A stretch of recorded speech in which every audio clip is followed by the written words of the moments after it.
Hello and welcome. We're talking about crystals today. So I'm going to talk to you about the different crystal shapes, not all of them because there are so many, but we're going to get into the most common shapes that you're going to find of crystals and what they can be used for, what kind of energy they give off. So if you're new to my channel, thank you for checking in. My name is Melissa and this is Uncensored Intuition, where I talk about crystals. I do random tarot readings on trending topics and pick a card readings, and sometimes I talk to dead people with them, and recently added witchy subscription unboxings. So if that's something you're into, make sure you hit the subscribe button. Also, you should know that I don't edit my videos because I'm just not interested in doing that. So uncensored. All right, so let's get in there. First, I'm going to start with raw crystals. So I have a couple of raws here. This is green aventurine and rose quartz. So raw, just like it sounds, it's untainted, untouched. I mean, other than maybe breaking it into little pieces, smaller chunks, but it's just a chunk of crystal, no polish, no treatment, no carving, no nothing. But it's usually more of a stone than a crystal because the crystalline shape is usually a different structure. It's more like stones that you're going to find that way. You find pieces of raw crystals. I mean, rose quartz is a crystal, but the rose quartz usually comes in like just chunks of rock. So for raw crystals, for me, I like to say it's and if you don't know where to send the energy, I feel like it kind of is more, it goes where it's needed. So it doesn't really have a specified direction. Good for general energy work. It's kind of like a blank canvas. So it doesn't really have a direction. It doesn't have like a specific use. So you can basically program it to do whatever you need it to do. Something that I like to use it for is if I don't know exactly where to send the energy and I'm meditating with it, you just hold the crystal, or if it's big enough and you don't want to hold it and it's in your area and you're working with it, you just say, okay, send the energy where it's needed, send the healing where it's needed, send the protection where it's needed, and the crystal does the work for you in that way. So yeah, if you're unsure of the exact need, that's good for raw crystals. So I'm going to now talk about tumbled crystals. I like to think of the process of tumbling crystals or stones uh, and how it works with you. So the process of tumbling a stone is you go through a rough grit, right? And it tumbles in the tumbler for like 2 weeks. If you've ever tumbled rocks, you know that this is a process. It can take a month or two to get a fully formed, a fully polished, smooth rock from a tumbler. You go through rough grit where it takes off the sharp edges, and then you go to a little bit finer grit where it defines it a little bit more, and then you go through an even finer grit until you get to the last stage where you're doing polishing. And so it's literally like 2 weeks in each stage where you're kind of being worn down, but you come out polished at the end. And that's kind of why I like tumbles. So similar to an unspecified direction of the raw crystals, it's kind of a little bit subtle of an energy because it has been worn down and worn down. But yeah, it kind of radiates more of a subtle energy, similar to raw, but not quite like a sphere. We'll get into that. So let's see, it combines seamlessly with other crystal energies, and that's what my favorite thing to use tumbles for is. There's a few grids. They're great for grid work because their energies do blend very well with other stones because it's not a specified direction. That it can kind of they're attracted to each other. So I like them for that. Also, like just to stick one in your bra. I don't have one in my bra today. I'm wearing one instead, so that's fine. But they're more comfortable if you decide you want to stick a rock in your bra or your pocket. Mojo bags, kind of. I don't know if that's like a coined term or whatever. Like you hear them a lot, or you see them in like stores, like fill your own mojo bag. But like where you can combine different crystals for whatever purposes you need. I have one in my car for protection. I don't remember what stones, but I will get it out and maybe do a separate video. But I have a stone for protection. I have a stone for clarity or crystal. And I have transmuting negative energy, because if anybody else is like pissed off around me, like I am so guilty of road rage, it goes both ways. But you can like put, what else do I have in there? So I have protection, oh, clarity, and what I have carnelian in there for something. Focus, for focus. Clearly need it now. Yeah, there's none around me. That explains some things. Okay, so anyways, back to what tumbles are good for. Wire wrapping, and also they're probably the cheapest way you're gonna get them. That and raw, those are gonna be the cheapest forms you're gonna find stones or crystals in, is the tumbled version. So that's what they're great for. They're great for beginners because they're so inexpensive, and they work well with other energies, and you can have a lot of different uses. But for their energy work, they're not really directional. It kind of radiates, but in a subtle way, and mixes well with the crystals that are around them. All right, so now let's move on to clusters. I have them all like in front of me, and I'm like, meeny, meeny, miny, mo. Now let's move on to clusters, because another natural formation. So here's a little amethyst cluster that I have that now is not focusing. Whatever. And then I have this celestite, however you want to say it, cluster. Now clusters are directional, but they're multi-directional. So they have direction, but because there are multiple points on a cluster, which the celestite is not the greatest example, but this one is, it has little points, right? If it'll focus that close, I don't know if it will or not. But it has the little points on it sticking out in several directions, naturally occurring. What I like to use them for, they're good for groups. So in your living space, if you share living space with people, your kitchen usually is a good place where people gather. If you're having a gathering, then you can, I like to do one of two things. You can kind of program the crystal beforehand and say, hey, we're having a lot of people over, so I want you to use all your little tentacle-y points there, and I want you to take anything negative, and I want you to suck it in, and I want you to ground that energy for me, okay? So that we don't have any issues. So I want you to, and it will depend on what the main properties of the crystal are, but there aren't a whole lot that form in clusters. So you're usually looking at clear quartz, amethyst, smoky quartz, any of the quartz family except for rose quartz. You know, you get what I'm saying. So most of them are going to be about love and healing and that sort of thing.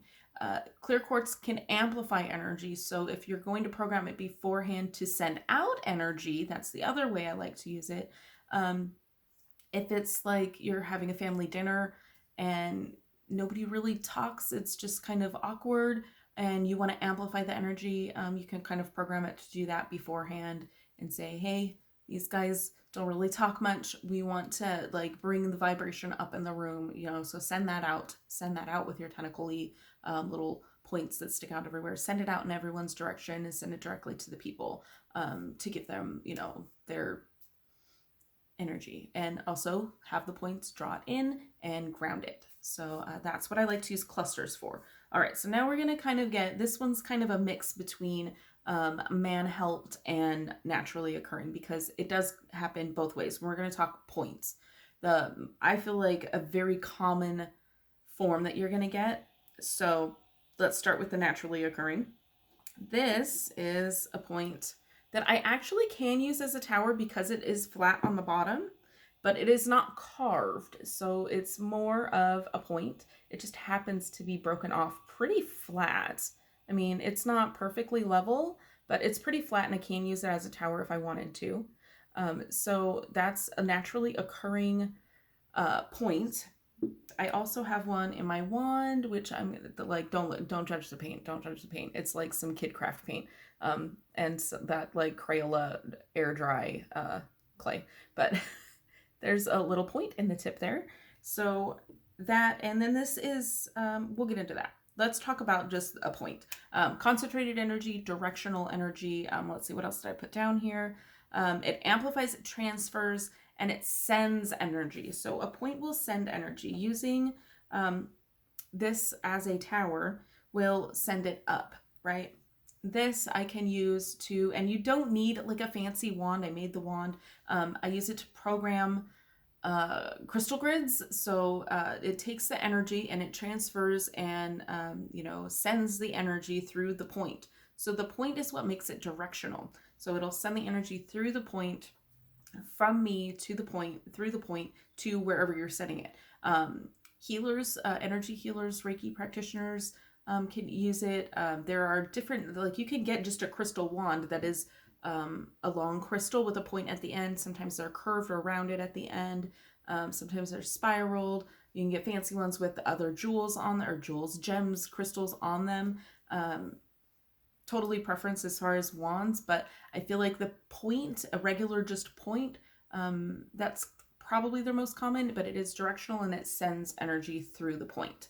Okay, so part of the point part of the point family that I'm getting into is also double terminated. So this is actually a natural crystal. I live in Arizona and we have a place called Diamond Point near Payson, Arizona. If you're ever in the area, it's worth a check out.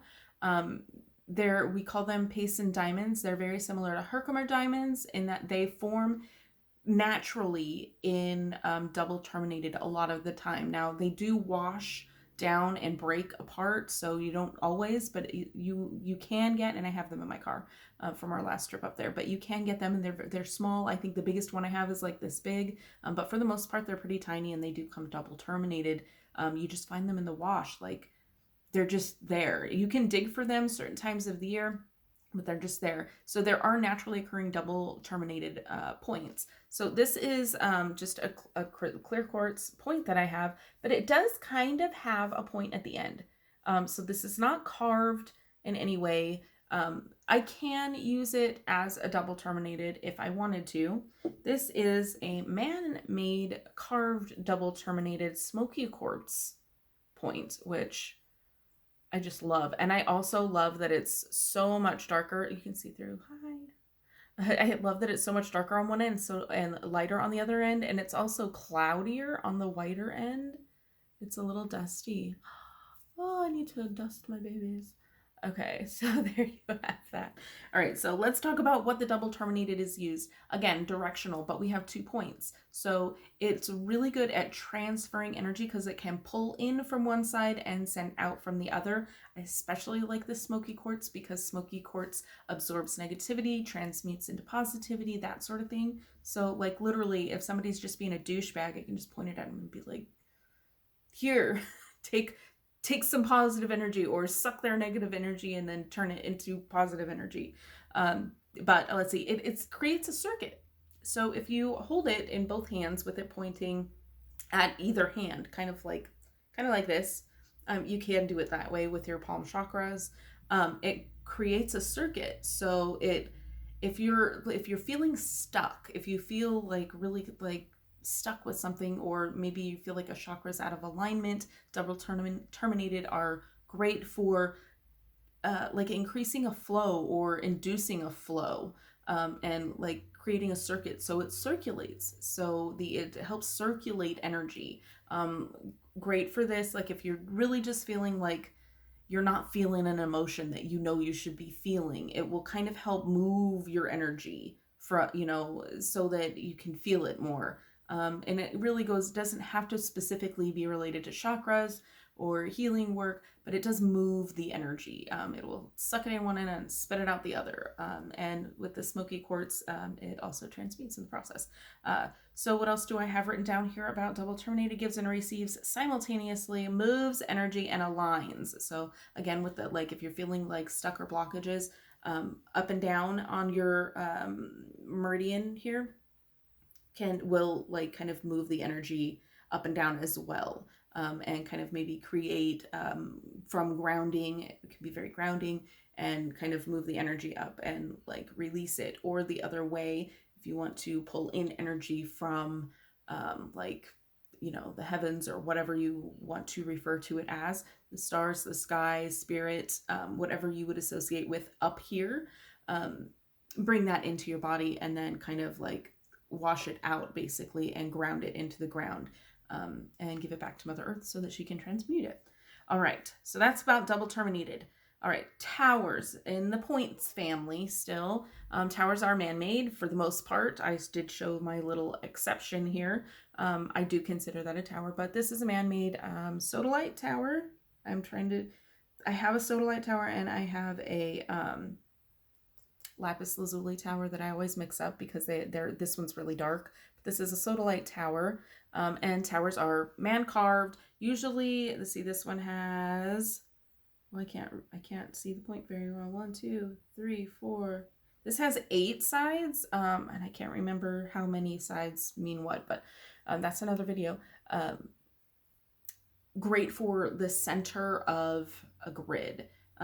So you put it in the center, I prefer tumbles around it, and each of the sides pulls in the energy and sends it up. So if you're wanting to send energy up to spirit or whatever you want to refer to up there, what did I write down? Pulls from the sides, sends up and out. So that's what I wrote down. So yeah, it's great for the center of any type of grid. You can put plants in your grid, herbs that relate to what you're working with, that sort of thing. But that's my most common use for a tower. I also, just because they're pretty and I'm not using them all the time, I have all of my towers set up in like a little like arched design on a shelf, but that's tower.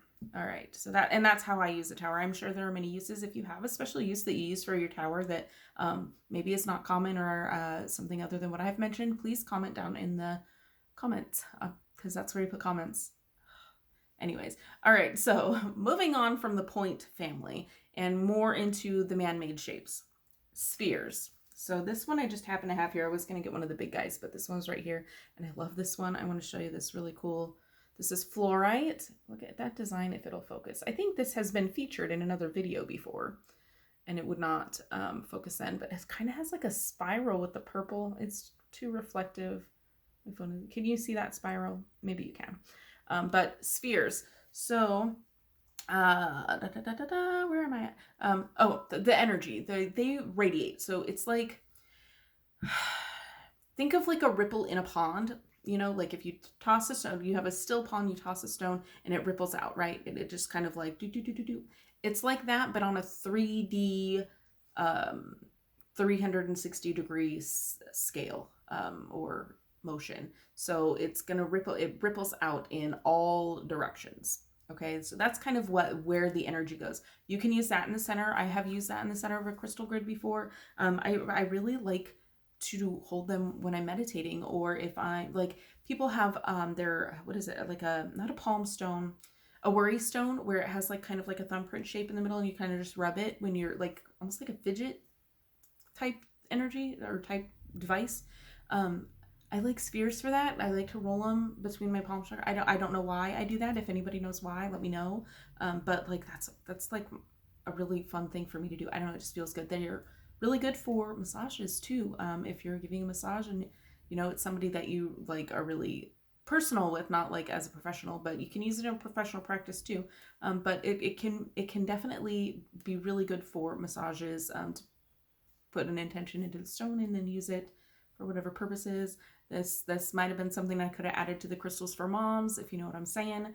But okay, so 360 degrees radiates out. Let's see, what else did I put here? It kind of creates a bubble. So you can, depending on what kind of stone it is, you can create a protection bubble,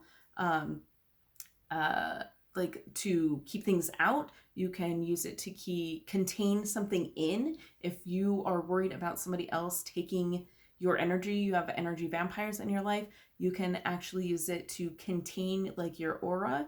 I like spheres for that. You don't have to have it with you for it to work.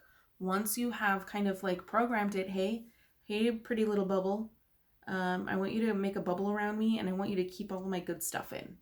And I want you to keep that around me at all times, on all timelines, in all spaces, until I tell you otherwise. And set it in a a safe place where you know where it's going to be and it's going to be safe and the cat's not going to knock it over, the kids aren't going to get it and play marbles with it or something like that. And it doesn't matter what size it is. It doesn't matter what size it is. You don't need a giant sphere to make a giant bubble. You can make a giant bubble with a little sphere. Do I have one of those? I have like little tiny marble-y sized spheres, not spears. That you can do the same thing with them. It does not matter. Size doesn't matter. Only thing that matters is the energy. Did I have anything else I wanted to say? Contain or protect or disperse. So if you want to put something out there, like with a crystal grid, you don't need a whole grid. You can use just a sphere. I have trouble saying that. Let's move on. But you can also have it disperse energy if you want it to protect your home or anything like that, or put out a specific vibe or intention for manifesting whatever you want. But that's how the energy flows for that. All right, next on my list, I have pyramids. I love me a little pyramid. I only have a couple of this. I believe this was not labeled. I'm pretty sure it's fluorite. But it has like that brown fluorite in there too, or gold, or I don't know what color they're like marketing it as now. It has like that gold fluorite in there, but you can see the green and purple right there. So I'm pretty sure this is fluorite. I've used it for focus. It works for that. So it works like fluorite. All right, so now about the shape. Pyramids. Pyramids have like a kind of like a wider base around them, which I find anchoring and grounding, and then we have a point at the top. So we're back to point information here where it is directional. So I think I wrote a lot about pyramids here. Anchoring base pushes energy up into the concentrated tip and beams out. Used to direct, I'm just going to read this from the paper and then elaborate. Used to direct to spirit, ETs, or as a beacon for manifestations to find you. Think of the Luxor in Vegas, right? If you're driving to Vegas, what is the first thing you see? You see that beam of light coming up out of the Luxor Hotel, right? That is how the pyramid works as far as energy is concerned. It has a very anchoring and grounding base, and then it takes like that grounded energy, it stays grounded, and then it directs energy up to that point. And then you can use that point that beams straight up, because it's still directional, but it's not like a regular point where you can, choose the direction.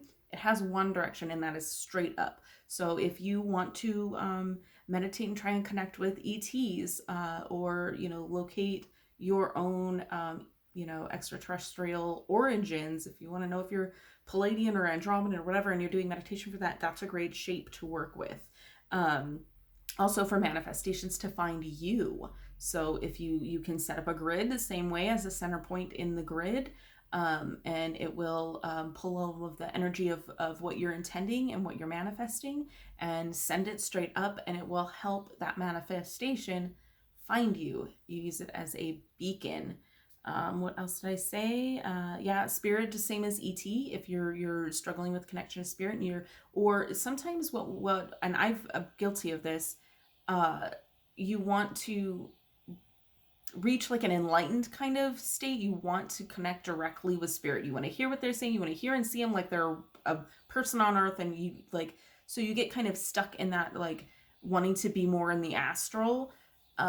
The anchoring base of the pyramid, for me, keeps you grounded so that it's easier to connect and without losing touch.